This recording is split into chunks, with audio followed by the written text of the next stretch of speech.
안녕하세요. 정치를 품격 있게 풀어드리는 정치클래스TV의 심상만입니다. 오늘은 나이 물어보는 게 필수인 나라란 제목의 영국 BBC 칼럼을 살펴보겠습니다. 영국 BBC에서 한국의 한류 칼럼을 한동안 쏟아내더니 이번에는 한국 속의 유교적 예절 관습에 대한 재미있는 칼럼을 내놓고 있어서 지금부터 살펴보겠습니다. 영국인 조엘 베넷이 처음으로 한국을 방문했을 때 큰 실수를 저질렀음을 깨달았을 때는 식당 주인에게 좋은 식사를 해준 것에 대해 감사를 표현했을 때였습니다. 주인은 60대 여성이었고 당시 23세인 베넷은 그녀에게 고마워라고 말했습니다. 그는 자신이 예의 바르다고 생각했습니다. 베넷은 몰랐지만 그는 반말을 사용했고 그가 말해야 하는 존댓말은 감사합니다 였던 것입니다.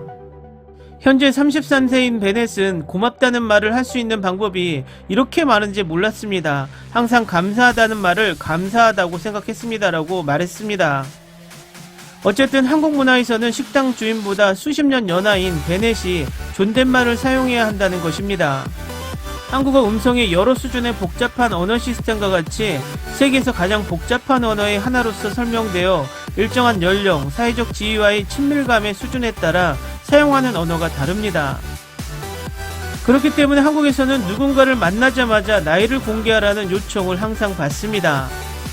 나이나 출생 연도를 자유롭게 공유하는 것은 단순한 사회적 관습이 아닙니다. 화자들 사이에 질서와 위계를 세우는 사회적 계약입니다. 즉 식사, 음주 또한 연령에 따라 그 예절 방법이 다릅니다. 옥스퍼드 대학교 한국어학과 김지은 교수는 어떤 말투를 사용할지 결정하는 가장 중요한 요소는 나이라고 설명했습니다. 이것이 사람들이 항상 서로에게 몇 살인지를 묻는 이유입니다. 반드시 상대방의 나이에 관심이 있기 때문이 아니라 실제로 올바른 언어 스타일을 제시해야 하기 때문입니다. 라고 그는 덧붙였습니다. 방금 만난 사람의 나이를 묻는 것은 일부 서양인들에게 프라이버시 침해처럼 보일 수 있습니다. 그러나 한국 사회에서 나이가 숫자에 불과하지 않는 이유를 이해하려면 성례학이나 조선시대에 걸쳐 500여 년 동안 나라를 다스렸던 사회규범을 지배해온 효, 노인공경, 사회질서를 중심으로 한 옛사상을 이해해야 합니다. 미국 버지니아주 페어팩스에 소재한 조지 메이슨 대학교 한국학센터 소장인 노용찬 종교학과 교수는 모든 유교는 인간성과 의례라는 두 단어로 요약될 수 있다고 말했습니다. 노 교수는 중국 철학자 공자의 가르침이 중국 역사상 격동의 시기에 등장했다고 설명합니다. 전국의 질서를 회복하기 위해 철학자는 모든 사람이 특정 역할을 하고 모든 사람이 자신의 위치를 이해하는 엄격한 예의에 기초한 사회구조를 확립함으로써 인류를 구할 수 있다고 믿었습니다. 성리학에서는 오륜이라는 5가지 중심관계 내에서 자연질서를 존중함으로써 사회적 조화를 이룰 수 있습니다. 남편과 아내, 부모와 자식, 형제, 그리고 친구에서 친구로. 주역을 맡은 사람들은 존경과 겸손으로 대우해야 하며 그 대가로 사회계층이 낮은 계층에 있는 사람들을 자비로 보살펴야 합니다. 그러므로 주류사회에서 가장 높은 자리에 올라 존경과 예의와 명예를 받는 사람을 만날 때 여기서 나이가 고려됩니다. 복잡하고 계층화된 시스템, 한국은 나이와 신분에 따라 최대 7단계의 말하기와 쓰기 스타일이 있습니다. 그러나 일상 대화는 2가지로 나눌 수 있습니다. 반말, 편한 사람 및 비공식적인 방식, 그리고 존댓말은 일반적으로 문장의 끝에 요를 추가하여 표현하는 가장 형식적이고 관용적 말입니다. 케어는 올바른 화법을 찾기 위해서는 많은 주의와 토론이 필요합니다. 그리고 잘못된 화법을 사용하면 많은 갈등이 생길 수 있고 성공적인 토론이 불가능할 것입니다. 라고 말했습니다. 그녀는 나이가 언어 스타일을 결정하는 데 중요한 역할을 하지만 엄격하고 빠른 경험 법칙이 아니라고 설명했습니다. 고려해야 할 여러가지 뉘앙스와 요소가 있습니다. 말하는 사람의 사회경제적 지위, 프라이버시 수준, 그리고 그들이 개방적인지 아닌지의 여부입니다. 케어는 K-팝, 영화 기생충 또는 최근 넷플릭스 히트작인 오징어 게임의 인기에서 느낄 수 있는 한류의 세계적인 인기 덕분에 원리를 가르치는 것이 더 쉬워지고 있지만 여전히 배울 때 혼란스러워하고 있다고 말합니다.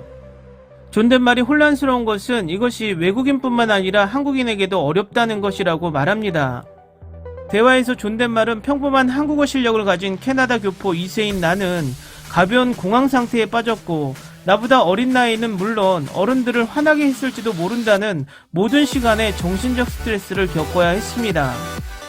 나는 뻔뻔하게 기회를 보고 언어학 전문가에게 개인적인 질문을 던졌습니다. 거의 20살 연하인 시누이의 여동생을 만났을 때 처음 만난 지 몇 시간 만에 내가 반말로 바꾼 것이 잘못한 것인가? 이 상황에서 내가 분명히 나이가 가장 많았지만 그녀는 한국 문화에서 매우 특별한 관계인 내 처가의 일원이었고 나는 그녀를 방금 만났으니 존댓말을 해야 한다고 말했습니다. 올바른 말투를 찾기 위해 첫 번째 단계는 항상 동의를 구하는 협상을 하는 것입니다. 동의를 구하지 않고 다른 스타일로 전환하면 사람들의 기분이 상하기 때문입니다라고 그는 말합니다. 8월에 한국으로 이주하기 전에 토론토의 달리아수는 한국어를 배우기로 전략적으로 결정했습니다. 원하지 않는 무례를 범하지 않게 하고 싶기 때문에 형식적인 문법 구조를 배우는 것이 매우 중요하다고 생각합니다라고 그녀는 말합니다. 마찬가지로 사회계층의 가장 낮은 단계에 있는 사람들에게 요구되는 일련의 비언어적 제스처와 행동이 있습니다. 2016년 120만 회 이상의 조회수를 기록한 유튜브 영상에서 베넷은 노인들과 함께 있을 때 한국의 음주 예절을 배웠습니다. 규칙은 당신을 어지럽게 만듭니다. 존경의 표시로 두 손으로 음료를 따라야 합니다. 술을 마실 때 머리를 노인의 반대쪽으로 돌리십시오. 노인의 잔을 오랫동안 비워두지 마십시오. 그리고 그녀가 당신의 잔을 내려놓기 전에 그녀의 잔을 내려놓을 때까지 기다려야 합니다. 베넷은 이제 긴장하지 않고 알고 있습니다라고 말했습니다. 저는 그들이 맥주를 마시는 속도를 보고 그에 맞춰 갑니다. 건배할 때 어색한 순간이 없도록 그들의 잔이 가득 찼는지 확인합니다. 수는 또한 음주와 관련된 행동 강령을 배우는 것이 긴장할 수 있음을 인정합니다. 갑자기 많은 책임이 주어지기 때문에 확실히 부담감이 큽니다. 술을 한 잔 마시고 다른 곳에 신경 쓰지 않는다면 갑자기 누군가가 화를 낼 것입니다. 확실히 피곤할 수 있지만 내가 배워야 할 예절이고 익숙해지면 된다고 덧붙였습니다. 이쯤 되면 한국 사회구조를 나이차별, 성차별의 억압적인 형태로 지적하기 쉬울 것입니다. 여성도 전통적인 유교 교리에 따라 남편에게 복종해야 하기 때문입니다. 그러나 베넷이 곧 알게 된 바와 같이 연장자의 역할에는 그 자체의 책임도 따릅니다. 그 권위의 대부분은 봉사와 관련이 있습니다. 내가 경력과 삶의 면에서 더 발전된 가장 나이가 많은 사람이라면 나이가 들었을 때부터 당신을 돌볼 것입니다 라고 그는 말했습니다. 현대 한국에서 그것은 젊은 사람들의 저녁 식사 비용을 지불하거나 전문적이고 개인적인 멘토로 봉사하는 것을 의미할 수 있습니다. 존경심을 나타내는 방법, 돈을 주고받을 때 두 손으로 한다. 확신이 서지 않으면 나이에 관계없이 항상 정중하고 격식 있는 말투로 사용하십시오. 일반적으로 요와 니다로 끝나는 문장은 공손한 존댓말 형식을 나타냅니다. 존경을 표시하기 위해 이름과 제목의 전미사에 님을 추가하십시오. 한국에서 사회윤리는 가족의 연장선입니다. 우리는 사회를 대가족으로 이해해야 합니다. 선배를 만나면 친형제처럼 대해야 합니다. 사회를 바라보는 시선이 흥미롭습니다. 국가와 세계 인류는 우리 가족의 연장일 뿐입니다 라고 노 교수는 설명했습니다. 그러나 노 교수는 도중에 어느 시점에서 선배와 후배 사이에 상호주의의 유교 원칙을 인식합니다. 더 나이가 어리고 더 나이가 많은 남성과 여성의 관계가 상실될 수 있습니다. 관심의 대가로 존중이 제공되고 지도의 대가로 존중이 제공되는 상호 이익이 되는 관계보다는 위계적 시스템이 권력의 남용과 불균형을 조장할 수 있습니다. 예를 들어 한국 직장에서 상사가 하급 부하를 괴롭히는 현상은 너무나 흔해서 직장 내 괴롭힘의 현대적인 용어인 갑질을 탄생시켰습니다.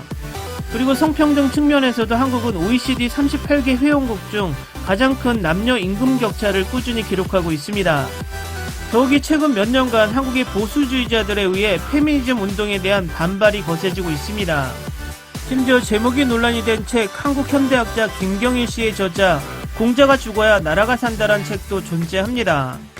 그러나 노 교수에게 한국 사회를 괴롭히는 것은 유교가 아니라 유교에 대한 오해입니다. 그는 유교는 살아있는 전통이라고 말했습니다. 그는 우리는 우리의 전통을 활성화하고 재해석하여 현대사회에 맞게 만들어야 한다고 말했습니다. 유교의 역사는 2500년입니다. 이 모든 것을 그냥 버릴 수 없습니다. 어쨌든 우리는 이 전통의 빚을 지고 있습니다. 기사 잘 보셨나요? K-팝을 시작으로 K-드라마를 거쳐 이젠 K-푸드까지 급기야 한국의 유교적 예절 문화까지 궁금해하는 해외 언론의 기사를 보니 생경하기까지 합니다. 한국은 이제 어느 정도 개방된 나라이고 예의를 배우지 않는 외국인들의 유교적 예절을 강요하진 않습니다. 한국에선 꼭 이렇게 해야 한다는 것보단 그들이 한국의 문화를 배우고 싶은 욕구가 더 강해진 것 같습니다.